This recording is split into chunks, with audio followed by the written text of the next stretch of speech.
Podcast Rural. Hoje aqui no seu Podcast Rural, prosa com o secretário de Agropecuária, Caio Silva, zootecnista, nosso grande amigo Caio. Bom dia mais uma vez e bem-vindo. Bom dia, Francis. Bom dia, ouvintes do Paracatu Rural. Agradeço o convite, é sempre um prazer estar aqui levando informação para o nosso homem do campo. Rapaz, para de chover e a Secretaria de Agropecuária não para, né? Terminou o último programa agora, que foi o de silagem, que é o que fecha, né, o ciclo de programas que a Secretaria de Agropecuária tem junto ao pequeno produtor rural, não é isso? Conta pra gente essa finalização, qual é o balanço que se tem aí, os produtores estão satisfeitos? Exatamente, Francis. Então a gente tem feito esse atendimento dos nossos produtores rurais e ano após ano a gente vê o crescimento dos programas, né? Então a gente está encerrando agora o nosso programa de ensilagem. E a gente vê o quão avançado está nossos produtores rurais, o quanto o pessoal tem ampliado a produção, o quanto tem melhorado. Ano após ano bate recorde. Esse ano a nossa ensilagem, mais uma vez, a gente bateu o recorde na produção de silo. Consequentemente, a gente bate recorde nas horas ofertadas aos nossos produtores, né? Entendi. Então, para a gente tem sido muito satisfatório acompanhar esse crescimento dos nossos produtores. Aí a gente encerra o programa de silagem. Agora a gente começa o planejamento já como se diz, do próximo ciclo. Do próximo ciclo, exatamente. E aí tem que fazer o dever de casa direitinho, como a gente sempre fala aqui no nosso Paracatu Rural, né? O primeiro passo é você analisar como é que está o solo, não é isso, Caio?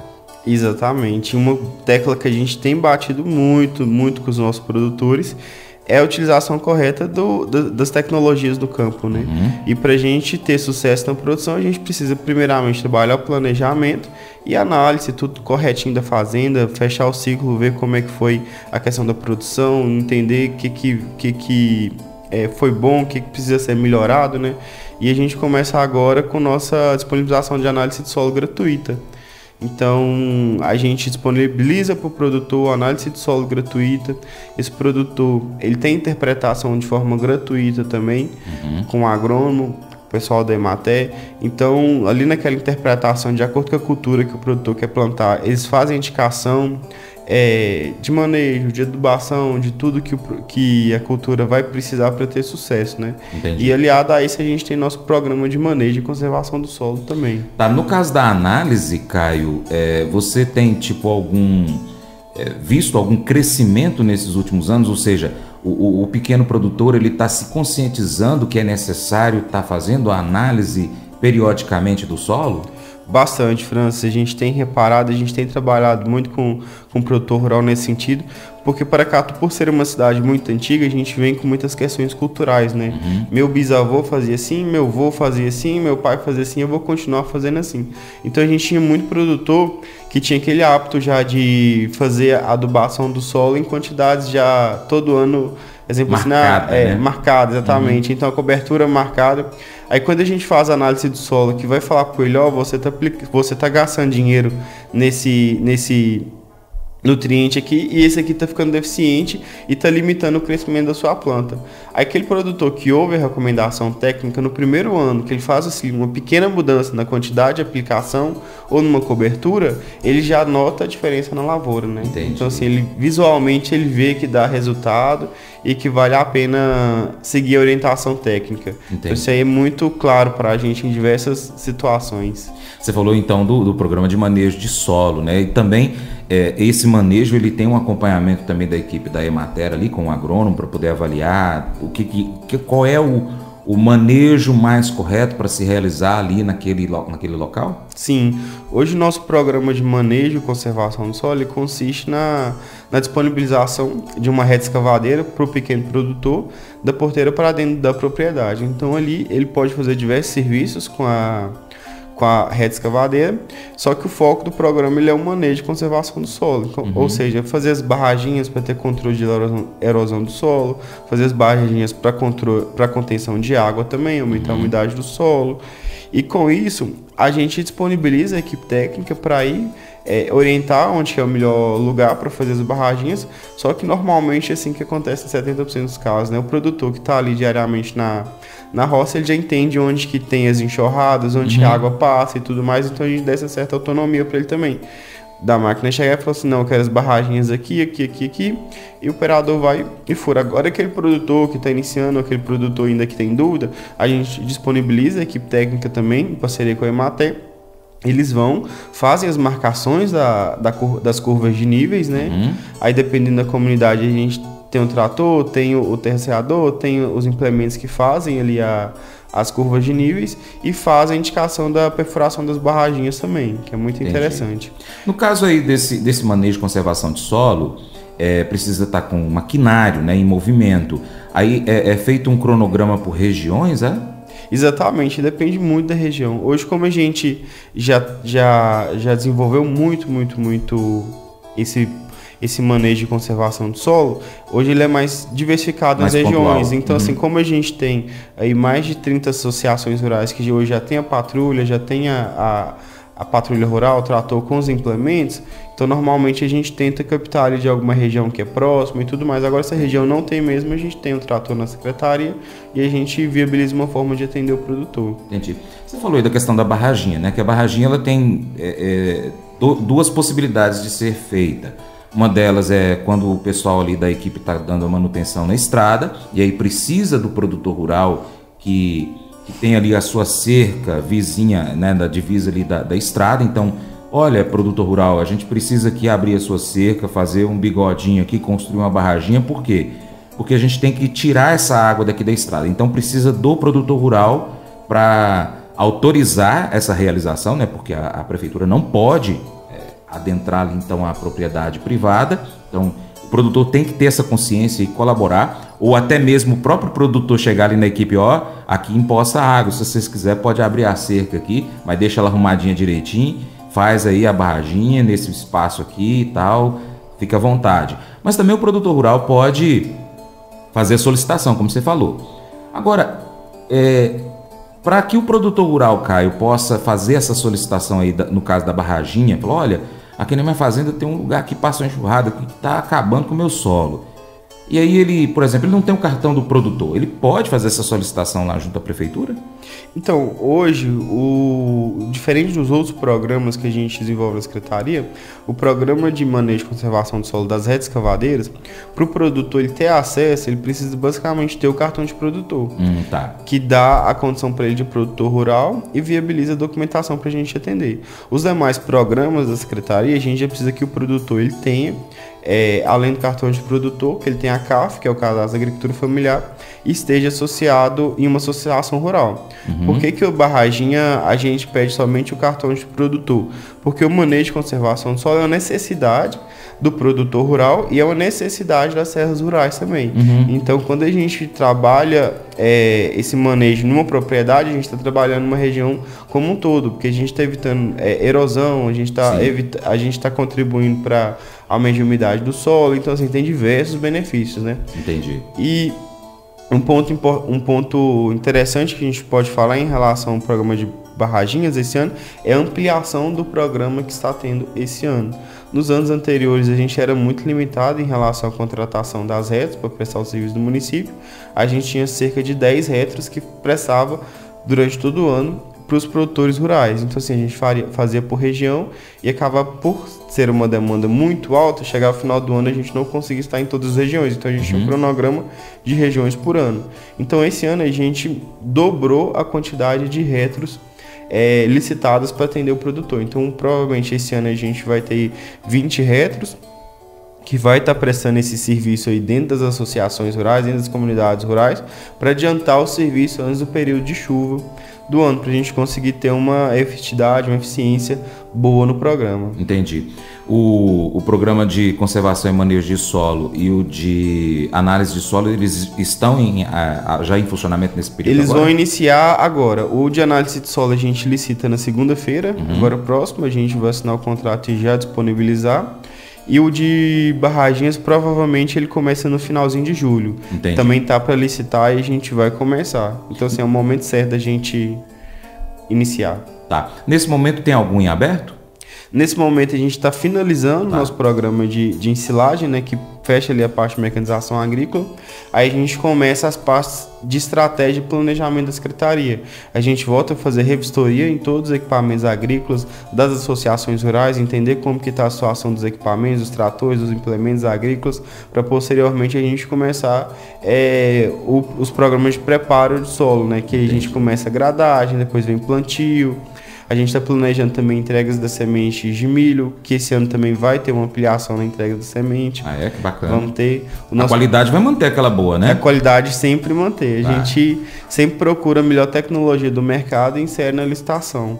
Mesmo e assim, o município investir em semente boa, em manejo correto, em análise correta, em tudo aquilo, fazer sempre o melhor, ele vai ter um resultado satisfatório no dia do fechamento da silagem, né? No dia que, olha, minha silagem foi assim, foi assado, aí o produtor abre aquela silagem, está cheirosa, bonita, toda preparada ali para poder alimentar o gado, né? Então, quer dizer, é um investimento que a prefeitura também colhe com a satisfação do produtor rural, né?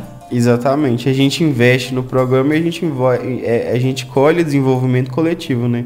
Porque o produtor que produz mais, ele produz mais leite, ele tem condição de comprar mais gado, ele tem condição de fazer mais queijo, ele tem condição, às vezes, de diversificar a produção dentro da propriedade, se ele está produzindo mais, se ele está ganhando mais, né? Que vem um exemplo da avicultura que a gente está tendo aí, muitos produtores que tiram leite, que está consorciando, criação de aves também. Então, o objetivo no final nosso é esse, incentivar a diversificação de produção, consequentemente, diversifica e aumenta a renda do produtor, né?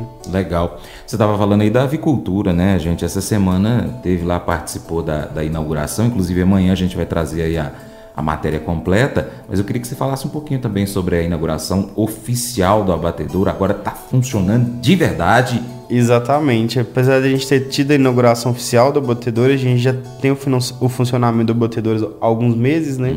E foi um projeto assim audacioso e novo para Paracatu. A gente teve alguns percalços no início do funcionamento, até em relação à produção dos frangos, né? Porque a gente precisa de produtores que produzam para a gente ter mercado de escoamento. Entendi. Então a gente passou por esses percalços, agora a gente está aí oficialmente com o abatedouro funcionando, a gente já está com acesso ao PENAI de Paracatu, vislumbrando um PENAI de Brasília também, que o pessoal vai detalhar mais, né? Na reportagem, mas assim, tem sido um sucesso mesmo o funcionamento do abatedouro de aves, e a gente enxerga a esperança que o produtor está nesse projeto, né? Então, assim, a gente enxerga qual que é os objetivos dos produtores e tudo mais, e a gente tem acompanhado muito de perto, porque a gente tem um profissional na secretaria, que é um zootecnista, especialista em aves, que faz esse acompanhamento individualizado de cada produtor, desde do projeto ali de início de criação, certificação no IMA, acompanha o lote até o abate. Então, isso tem dado certo, a gente vê que a qualidade dos frangos que estão chegando no abatedouro também estão sendo muito positiva, e cada dia mais tem produtores nos procurando para adentrar no projeto, né? Então, assim, a gente vislumbra ser hoje o que a gente tem na cadeia do leite, né? O produtor ele produzir e ter a certeza de comercialização. O interessante da avicultura, né, é que é um investimento baixo, né, em relação a outras atividades do agro. É uma estrutura simples, não é muito complicado. É claro, tem que ter todo um regramento que deve ser seguido. E é de ciclo rápido, né? 45, 50 dias ali aproximadamente, dá um pouquinho mais no caso da ave caipira. Hoje a gente trabalha com caipirão, aí são 72 dias para o abate. Mesmo assim é rápido, pouco mais de 2 meses. Exatamente. Quer dizer, o produtor rural vai ficar envolvido em um plantel estourado 90 dias.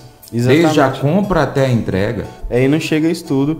E muito do que a gente trabalha nas visitas presenciais com o produtor adaptação. Então a gente chega na propriedade, ele já tem um galinheiro ali, ou ele já tem um cômodo, ele tem algum lugar que a gente consegue fazer adaptação para a criação de aves, e a gente a princípio adapta para o produtor começar a ter renda e reinvestir também, né? Então assim, já teve casos, a gente tem caso de uma granja certificada, por exemplo, que o produtor tinha parado de tirar leite e a gente readaptou o curral dele para ele criar frango. Entendi. Então, dentro do curral, ele consegue criar até 4 lojas de frango. Então, qual que foi a mudança principal que a gente fez? A gente telou o curral e fez o piquete Porque a instalação de aves, ela é muito, apesar da gente ter que ter a certificação do IMA, a criação, ela ainda a instalação, né, o galinheiro ainda continua sendo muito simples. O que o produtor tem que ter consciência é que ele tem que ter um galinheiro, um espaço limpo para criar as aves, e tem que ter um piquete para as galinhas não ficarem soltas no quintal, né? Até para a gente ter controle de alimentação, controle de lote e tudo mais, que é importante quando a gente trabalha com qualquer atividade a nível comercial, né? Para ter renda, para ter lucro. Entendi. A gestão, né, do Igor, desde a anterior e essa agora, ela vem, vamos dizer assim, arrumando a casa, né, da agropecuária, aumentando, melhorando, adaptando, ajustando, fazendo finos ajustes.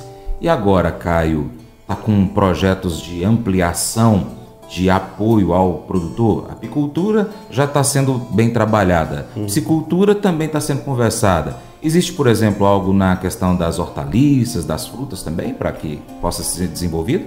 Tem sim, Francis. Quem acompanhou, aí a gente passou no ano anterior o período de eleição, né? E o prefeito ele pactou um novo plano de governo de desenvolvimento rural sustentável para o município de Paracatu. E ali a gente tem diversas iniciativas que é interesse do nosso prefeito Igor Santos que a gente desenvolva nesses próximos 4 anos de mandato, né?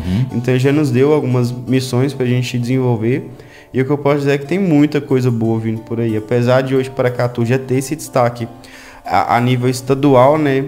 Até nacional, em relação aos programas de apoio à agricultura familiar, a gente ainda assim quer fazer mais. Então, assim, a gente tem programas, além da diversificação de produção, de capacitação técnica, de incentivo à uso de tecnologia no campo, de melhoria nas técnicas que já são executadas. Então a gente vê que a gente já trabalhou muito bem o quintal de casa, né? Para cá tudo tem a produção de leite predominante. Então na parte de produção de leite a gente praticamente fecha a cadeia, né? A gente trabalha desde lá do planejamento, da análise de solo e chega até a colheita do material com a ensilagem, né? Então a gente comenta, né, que a gente dá a análise de solo, a gente dá o insumo dá o calcário, né, a preço subsidiado, e depois vem a semente de milho, a gente prepara o solo, a gente planta e a gente colhe, né? Então só tá faltando a gente lá fornecer pro gado. É verdade. Então, assim, a gente conseguiu fechar a cadeia produtiva do leite. Então a gente já tá com os projetos de ampliar, né? Trabalhar agora também, principalmente a questão de escoamento, produção, de venda dos produtos, também é um projeto que a gente está aí para trabalhar. Dar uma potencializada na nossa feira dos produtores rurais também de Paracatu, que hoje é o principal via de escoamento e produção. E Paracatu tem crescido muito o turismo, consequentemente, nossa feira ela tem sido mais visitada também. Então a gente quer fazer esse trabalho com os produtores. E é esse trabalho, né, que a gente tem que estar aí diariamente. Nosso prefeito Igor, ele tem tido essa sensibilidade muito grande com o homem do campo, de forma muito geral, e a gente vê que isso dá resultado. Prova disso foi ano passado a gente ter ganhado o prêmio de empreendedorismo rural do Sebrae, né? Foram 853 municípios participando do prêmio, e a gente ganhou do estado de Minas Gerais, foi concorrer ao nacional a nível Brasil, né? A gente estava com expectativa muito boa, mas teve um outro projeto lá que o pessoal achou que era interessante também. Mas a gente vê que está no caminho certo. Top demais. A gente já está aqui na parte final e você me deu um gancho excelente que eu estava aqui. Falei, eu vou cobrar dele isso aqui. Não é exatamente sua pasta não, mas a sua pasta acho que vai ser aquela que vai meio que direcionar, né, onde é que vai ser trabalhado, que é o turismo rural. Você falou do turismo, da importância aqui da Feira dos Produtores para o turismo, né? Mas o turismo rural em Paracatu, ele precisa ser desenvolvido. Estou cobrando você aqui agora, aí envolve a pasta de cultura, da pasta de desenvolvimento econômico e de outras entidades, por exemplo, como o Sebrae, para poder trabalhar isso, né? É algo que eu vi desde quando eu comecei com Paracatu Rural, né, há 10 anos atrás, e a gente começou a perceber isso. Falou, gente, Paracatu precisa de um turismo rural. Tem menino até hoje que ainda acha que leite é da caixinha, não é da vaca. Então precisa realmente, o turismo rural ele é diferente daquele turismo ecológico, né, Caio? Que a pessoa vai conhecer de perto o dia a dia ali, como é que vive o produtor rural, como é que é desde um pequeno agricultor familiar até um grande produtor com grandes plantéis de gado bovino para corte ou para leite ou de lavouristas, né? Exatamente, Fran, você tocou numa pauta muito importante e Paracatu tem crescido muito nessa parte do turismo. Era uma pauta que não era explorada anteriormente e Paracatu tem um potencial incrível, tanto para o turismo interno quanto para o turismo interno, né? A gente vê que, igual você comentou, os próprios paracatuenses às vezes não reconhecem o valor e as oportunidades que a gente tem nessa parte turística de Paracatu. É algo que tem que ser explorado mesmo. E as pautas e as secretarias, né, já vem sendo desenvolvidas essa pauta. Exemplo disso foi agora nessa nova reforma administrativa que nós tivemos, a criação de uma secretaria exclusiva de turismo para Paracatu, né? Entendi. Então a gente passa a explorar essa pauta especificamente e as oportunidades que elas podem gerar para o município. Então acredito que a gente tem muito a avançar ainda nessa Bom pauta demais. de turismo. Vou ficar esperando aqui. Espero que não chegue mais 10 anos de Paracatu Rural para poder estar falando sobre isso. Caio, deixa o seu bom dia, o seu abraço aí aos nossos ouvintes e, mais uma vez, parabéns a toda a equipe da Agropecuária pelo bom trabalho que vem sendo desenvolvido. Obrigado, Francis. E hoje não, nessa semana a gente está comemorando aí os 10 anos de Paracatu Rural. Sim. Só tenho a parabenizar esse grande programa que leva informação não só para o nosso homem do campo, mas para toda a cidade. Eu acho que essa junção cidade e homem do campo, fazenda, é extremamente importante, porque quem está na cidade ouve e conscientiza o que está acontecendo no campo, né? Então, parabéns, Francis, por conduzir há 10 anos esse grande programa que leva informação mesmo. E agradeço por ter feito parte, né, dos últimos 4 anos e meio desse programa. Eu, sempre que saio daqui, eu recebo muita mensagem, pessoal perguntando: Caio, você comentou isso lá no programa, Caio, eu te ouvi. Então a gente viu a relevância que o programa tem de fato no município. Só agradecer, parabenizar, além do programa, nesse grande projeto para Paracatu, porque levar informação é conscientização, é capacitação, e a pauta do programa ela é sempre muito diversificada. Então, parabéns pelos 10 anos de Paracatu Rural. E deixo aqui meu muito obrigado, um bom dia a todos os nossos ouvintes, e podem contar com a Secretaria de Agropecuária sempre que vocês precisarem. Valeu, Caio, obrigado pelas palavras, viu? Um abraço para você, mais uma vez, para o nosso prefeito Igor e toda a equipe aí da Prefeitura de Paracatu, todas as outras secretarias também que cuidam dos produtores rurais, né? Não é só a agropecuária, mas tem várias outras secretarias aí que atuam na zona rural, cuidando dos nossos produtores e moradores da zona rural. Há alguns anos atrás, um alpinista, David Sharp, estava claramente em apuros na montanha. Havia 40 alpinistas que notaram a sua necessidade óbvia, mas passaram por ele naquele dia. Ele morreu no Monte Everest, porque nenhum dos outros alpinistas estava disposto a adiar o seu objetivo pessoal para ajudá-lo. Nossa própria vontade pessoal de ter mais, ser mais e fazer mais nos faz perder de vista o que realmente importa. Mas não foi assim que Deus nos conectou. A vida não é sobre o quanto você ganha, quem você conhece ou o que você faz. A vida tem tudo a ver com amor, amar a Deus e amar aos outros. Jesus nos diz em Marcos capítulo 8, verso 35, pois quem põe os seus próprios interesses em primeiro lugar nunca terá a vida verdadeira. Mas quem esquece a si mesmo por minha causa e por causa do Evangelho, terá a vida verdadeira. Deus te fez de uma maneira que você nunca será feliz, a menos que esteja entregando sua vida para a obra dele. Você foi feito para algo maior do que você mesmo. A Bíblia chama isso de sua missão na vida.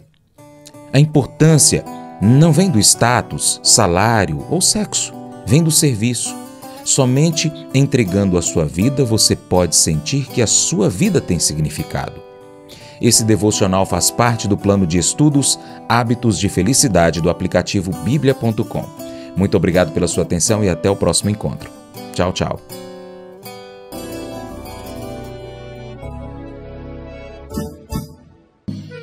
Acorda de manhã para prosear no mundo do campo, as notícias escutar. Vem com a gente em toda a região com o seu programa Paracatu Rural.